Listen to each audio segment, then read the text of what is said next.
بسم اللہ الرحمن الرحیم۔ شروع اللہ کے نام سے جو بڑا مہربان اور نہایت رحم کرنے والا ہے۔ ایک مرتبہ 3 ڈاکو رات کو ڈاکہ ڈالنے کے لیے ایک گھر میں گئے۔ جب وہ اس گھر کے ایک کمرے میں داخل ہوئے تو 3 خوبصورت اور حسین اور جمیل لڑکیاں سو رہی تھیں۔ جب ڈاکوؤں نے ان کو اکیلے دیکھا تو ان کے دل میں شیطان نے شیطانگی پیدا کر دی اور انہوں نے ان تینوں لڑکیوں کے ساتھ اس کمرے میں زبردستی زنا کرنا شروع کر دیا۔ اس کمرے میں اندھیرا اتنا تھا کہ ان تینوں لڑکیوں کو ان لوگوں کی شکل کی پہچان نہ ہوئی اور وہ تینوں ڈاکو بھی لڑکیوں کی شکل نہ دیکھ سکے۔ تینوں بہنوں سے زبردستی زنا کر کے وہ ڈاکو وہاں سے چلے گئے۔ چند دنوں بعد وہ تینوں ڈاکو ایک گلی میں سے گزر رہے تھے جس گلی میں مسجد تھی۔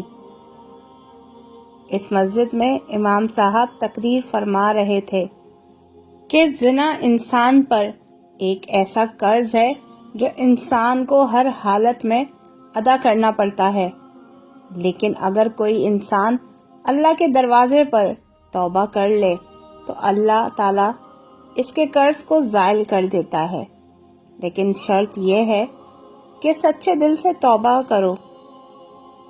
امام صاحب کی یہ بات ان تینوں کے دل کو جا لگی، کیونکہ وہ تینوں بھی اکلوتی بہنوں کے بھائی تھے۔ ان تینوں نے کہا، اگر ہماری بہنوں کو کسی نامحرم نے ہاتھ بھی لگایا تو ہم اس کی جان لے لیں گے۔ تو دوسرے نے کہا کہ جو قرض ہم پر ہے وہ ہمیں ہر حالت میں اتارنا پڑے گا۔ تیسرے نے کہا، گناہ ہم نے کیا ہے اور سزا تو ہماری معصوم بہنوں کو بھگتنی پڑے گی۔ ایسے بھائی کے زندہ رہنے سے تو اچھا ہے کہ وہ پانی میں ڈوب کر مر جائے۔ اب تینوں کو اپنے گناہ کا احساس ہو گیا اور انہوں نے ایک دوسرے سے کہا کہ اس کی تلافی کیسے کی جائے۔ وہ تینوں اسی گلی میں پشیمان ہو کر بیٹھ گئے۔ پھر ایک نے کہا، امام صاحب کے پاس جا کر مدد لیتے ہیں۔ اس کے بعد وہ مسجد کے اندر داخل ہوئے اور امام صاحب کو ساری صورتحال سے آگاہ کیا۔ امام صاحب نے کہا، میرا رب بڑا غفور و رحیم ہے، اگر وہ معاف کرنے پر آئے تو 100 قتل کرنے والوں کو بھی معاف کر دیتا ہے، لیکن اگر پکڑنے لگے تو ایک ریشم کے دھاگے جتنے گناہ سے بھی پکڑ لیتا ہے۔ لیکن اگر تم سچے دل سے اس کے دروازے پر توبہ کرتے ہو تو وہ غفور و رحیم ہے، تمہیں ضرور معاف فرما دے گا، لیکن میرا رب اس وقت تک تمہیں معاف نہیں کرے گا جب تک وہ 3 لڑکیاں تمہیں معاف نہیں کریں گی۔ وہ لڑکیوں کی طرف چل پڑے۔ چلتے چلتے وہ ان تینوں لڑکیوں کے گھر کے سامنے پہنچ گئے۔ جب وہ تینوں ڈاکو وہاں پہنچے تو انہوں نے دروازہ کھٹکھٹایا تو ایک بہن باہر آئی اور دروازہ کھولا اور پوچھا کہ تم کون ہو اور یہاں کیا کرنے آئے ہو؟ تو ان تینوں میں سے ایک نے کہا کہ ایک ضروری کام تھا جس کو پورا کیے بنا ہمیں سکون نہیں آ رہا۔ ان کی ان باتوں کی وجہ سے لڑکی کو تسلی ملی اور وہ تینوں کو اندر لے آئی۔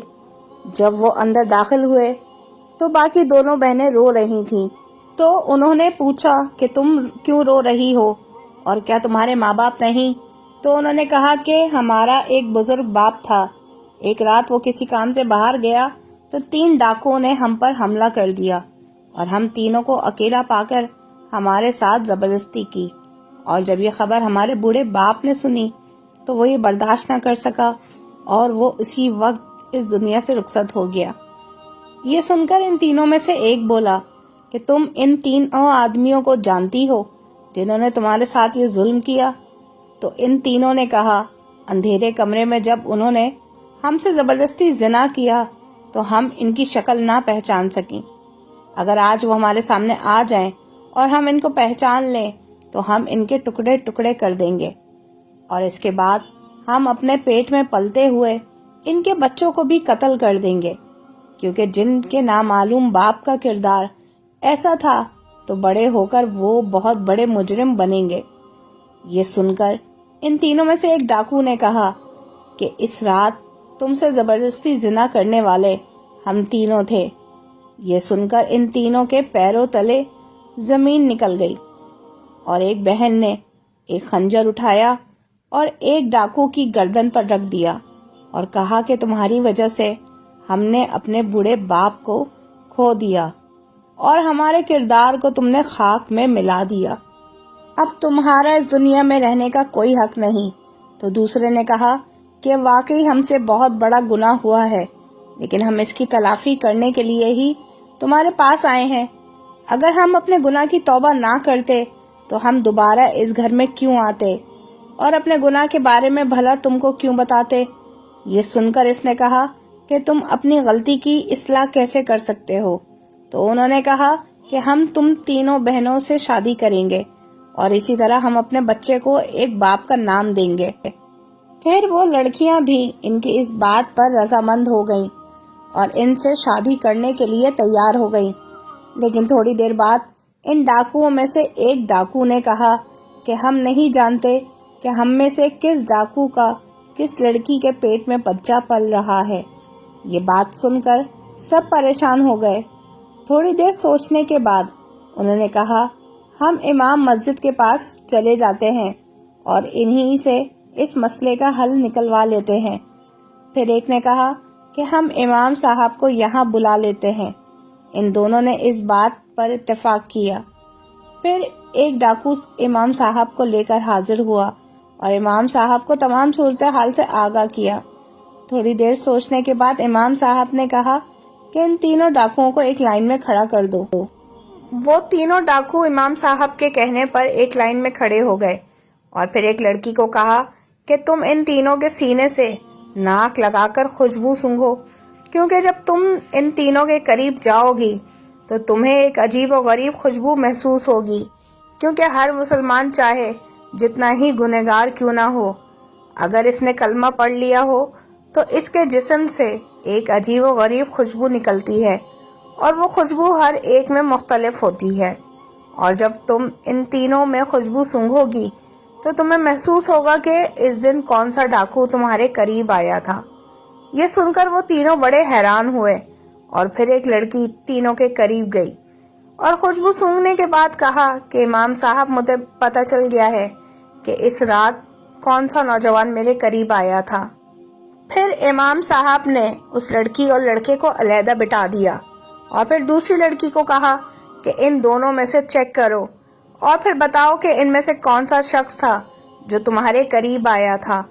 پھر اس لڑکی نے خوشبو سونگھی تو کہا امام صاحب یہ دوسرا آدمی ہے جس سے خوشبو آ رہی ہے، جو اس رات زبردستی کرتے وقت اس کے جسم سے آتی تھی۔ امام صاحب نے اس کو بھی علیحدہ بٹھا دیا اور پھر تیسری لڑکی کو کہا کہ یہ آخری نوجوان تمہارا گنہگار ہے۔ امام صاحب کی عقل مندی کو دیکھ کر وہ سب بڑے متاثر ہوئے۔ پھر امام صاحب نے ان تینوں کا نکاح پڑھا دیا اور تینوں اپنی غلطی کی تلافی کر کے ہنسی خوشی زندگی گزارنے لگے، اور جب 1 سال بعد تینوں کے بچے پیدا ہوئے تو ان کی شکلیں اپنے اپنے باپ پر تھیں۔ محترم ناظرین، مایوسی کفر ہے۔ اللہ پاک نے ہر بڑے سے بڑے گناہ کا حل رکھا ہے، اور وہ ہے سچے من سے توبہ کر لینا۔ انسان کتنا ہی بڑا گناہ کر لے، مگر وہ اپنے اللہ کے سامنے سچے دل سے توبہ کرتا ہے تو اللہ تعالیٰ بھی اس بندے کی توبہ قبول فرما لیتا ہے۔ کہتے ہیں کہ جو گناہ کر کے ڈٹ جائے وہ شیطان، اور جو گناہ کر کے توبہ کر لے وہ ہے انسان۔ انسان کو کبھی بھی اللہ کی رحمت سے مایوس نہیں ہونا چاہیے۔